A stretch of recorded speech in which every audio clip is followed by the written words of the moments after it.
Hi everyone, welcome back to Be Rich Podcast. This is Vinod here today. Today we're going to talk about Ramit Sethi and his book, I'll Teach You to Be Rich. He's very famous. I'm sure some of our viewers, or maybe all of our viewers, has heard about him, and some of you may have read his book. But I'm sure most of you would have seen his Netflix show about becoming rich. So I thought I'd broadly walk you through this book of his, which is a very nice book. If you're looking at something to read which is light and interesting, at the same time packed with a lot of information and knowledge and advice, this book is something you can reach to. It's not too heavy and dense in terms of finance and analysis. It's a very light read with nice anecdotes, and he's got a nice sense of humor the way he writes his, and I'm sure a lot of you would enjoy it. So, what are the main things he talks about? Well, a step-by-step guide to managing money and creating wealth for long term. And the key takeaways are as like this. One is called the latte factor. He says his main advice there is don't fret about spending money on small pleasures. Like having a Starbucks coffee or having a nice meal. He says that is not the main problem. That's not the root cause of financial problems. He says what causes big problem for people is those big spends, significant money being spent, such as on rent, on car payments, or on going on a holiday. Those kind of huge bills which we pay. He says that is what creates financial problems. And if you really do think about it, mm, we can save money in where we rent. We can save money on the car we decide to buy. We can save money on deciding on where to go on holidays. These are huge chunks of money which we spend either on a monthly basis or on a yearly basis. And we should pause and consider these spends more than the small things, such as a coffee or going out for dinner or meeting some friends. By cutting these small expenses, you're not going to make a significant impact in your savings as you would if you change your car. Let's say you have a car where you're paying the EMI is 25,000, 30,000 rupees. If you're able to switch over to a car where the EMI comes down to 14,000 rupees, there you save 10,000 rupees. Let's say you're renting a place which is 80,000 rupees or 90,000 rupees, and you're able to switch out to a place maybe a little further away or a one bedroom less. If you think about it, if it's possible, you can definitely save a significant amount of monthly cash there. And that money can be in turn be invested, put into long-term wealth gaining avenues and create wealth for you. This is called the latte factor. The second thing he talks about is automating your finances. So he emphasizes on this, that the importance of automating your finances. Meaning, what is automating your finance? That means as soon as your salary hits your account, automatically from your savings account, your investments and your bills should be paid off without a blink. Paying your credit card automatically, paying your electricity bill automatically, paying your mobile bills automatically, all can be done nowadays. You can give standing instructions and these can be done. And even your investments, your sipping can be done automatically, can be automated.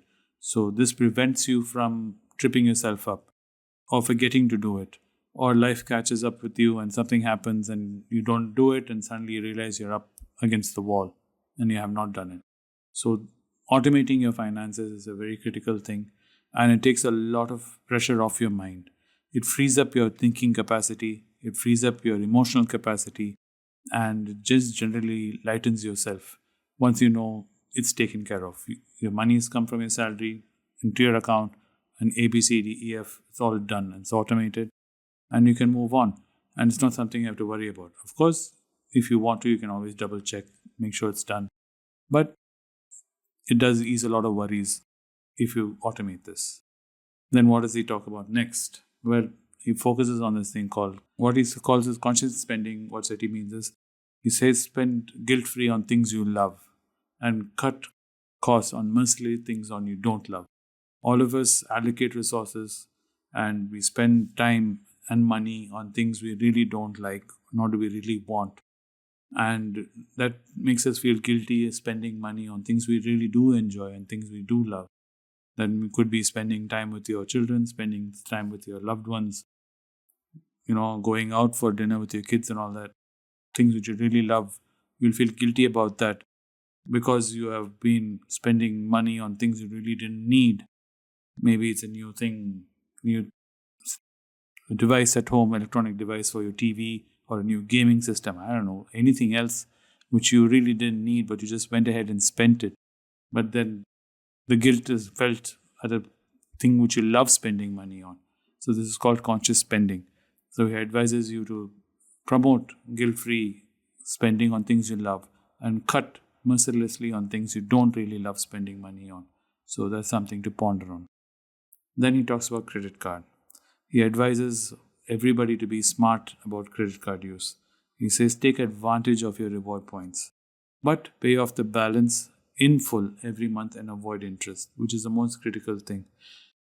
This only works if you're disciplined in paying your credit card. And if you follow the previous point where he talks about automating your finance, this should be taken care of.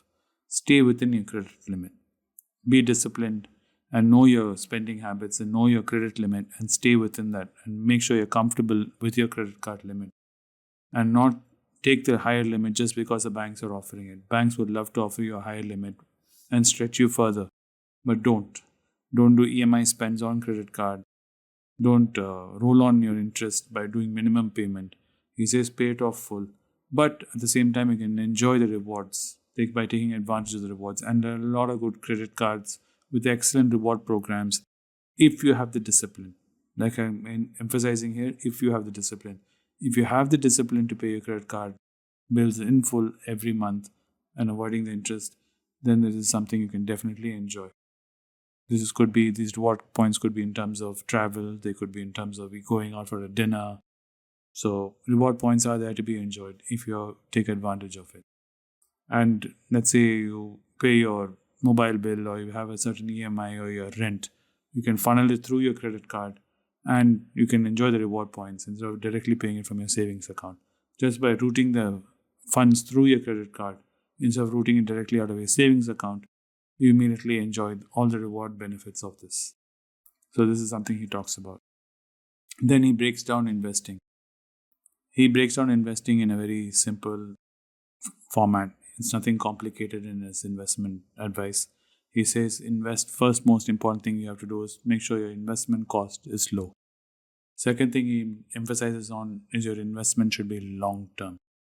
And the third and most important thing he talks about for all our young viewers is he start early. He says compounding power only works if you start early because you give it enough time, then the compounding starts going up. If any of us remember exponential graphs from our school and mathematics, you'll see how the exponential graph starts going up towards the end of the graph. But when it starts going up, it accelerates very rapidly. But till that point of time, the ascent is very slow. But towards the end, it really takes off. And this is only possible if you have that length of time in your life.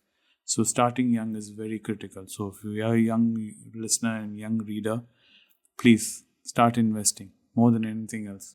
Before you start spending on the next movie or the next party or wherever you want to go, start investing. Investing small early can go a long way and save you a lot more than trying to invest large late in life.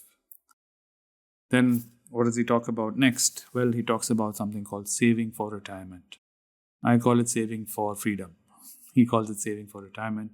He says by setting up these goals of investing and cutting down, your spending by doing conscious spending and automating your finances and avoiding these big expenses in your life, you can go towards having a successful saving or retirement or, as I say, freedom sooner than later in life. If we do make these investments, you don't need to depend on a pension from your from your job or from the government. You set up your own pension fund by these smart investments, and then you can retire trouble-free and hassle-free, is what he says. Then, what does he talk about? He says negotiating like an Indian. So he talks about how Indians are very good negotiators, very shrewd negotiators, and he says you should use your negotiating skills not only at your vegetable vendors, not only at your street vendors and your people you meet on the road, but you should take your negotiation skills to the banks, to the credit card companies, and get better rates. and waive off fees and save money. Once you build a very good credit rating with your credit card company, with your bank, they'll be more than eager to do business with you.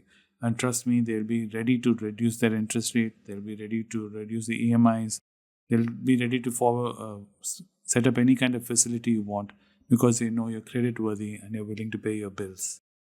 So this is something very critical. Learn to negotiate. Just don't take the first offer that lands on your plate. Just don't say okay to it.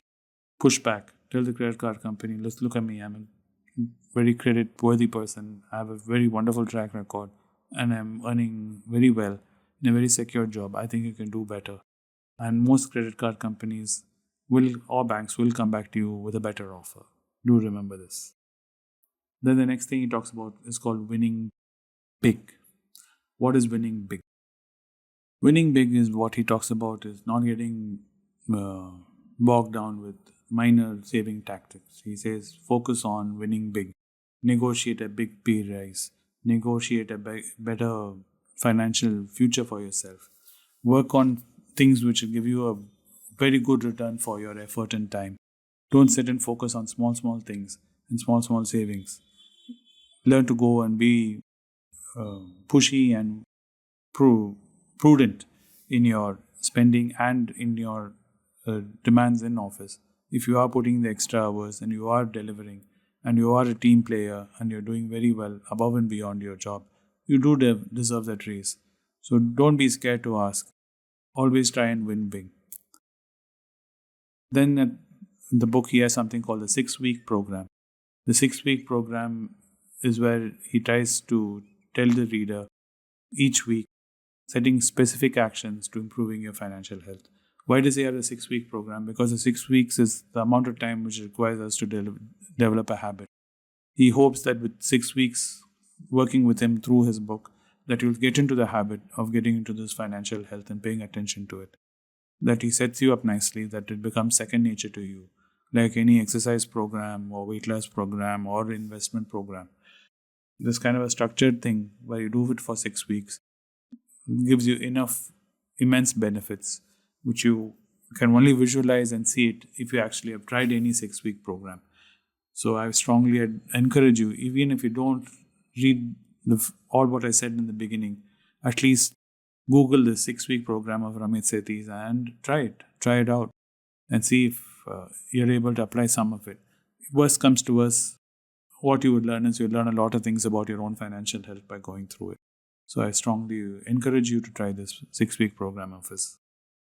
And the last bit he touches on is the psychology of money and why money is not the most important thing and why people fail to manage money. And he talks about ways and strategies to improve your relationship with money.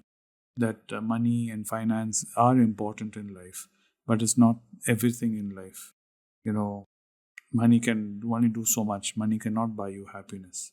Happiness is something which you have to find for yourself. Money does make it easier. Yes, it does give you the time and freedom to pursue things that bring you happiness. That is true. But money per se by itself will not make you happy. So this is what basically he talks about in his book. I Will Teach You to Be Rich. It's a very practical approach he takes to personal finance. And these things are such as automating, saving and investing wisely and spending in alignment with your values is a wonderful advice, sage advice, which I'm sure you would have heard from a lot of people from all kinds of avenues. But there's no harm in hearing it again because we as human beings, we only tend to do something once it becomes a habit. So to make it a habit by exposing ourselves with the positive, reinforcing information which we need to hear over and over again, it does start reflecting in our subconscious. So for that reason alone, I would encourage you guys to read it, especially our younger audience. I would strongly advise them to read it. And do watch his Netflix special. It's a little bit entertaining, but it does have all this information what we spoke about broadly in those episodes of his Netflix special. Anyway, I hope you found this podcast informative and entertaining as always. Do tell me in your comments and feedbacks what more we could do for you on this podcast. And I'll see you again tomorrow with something more.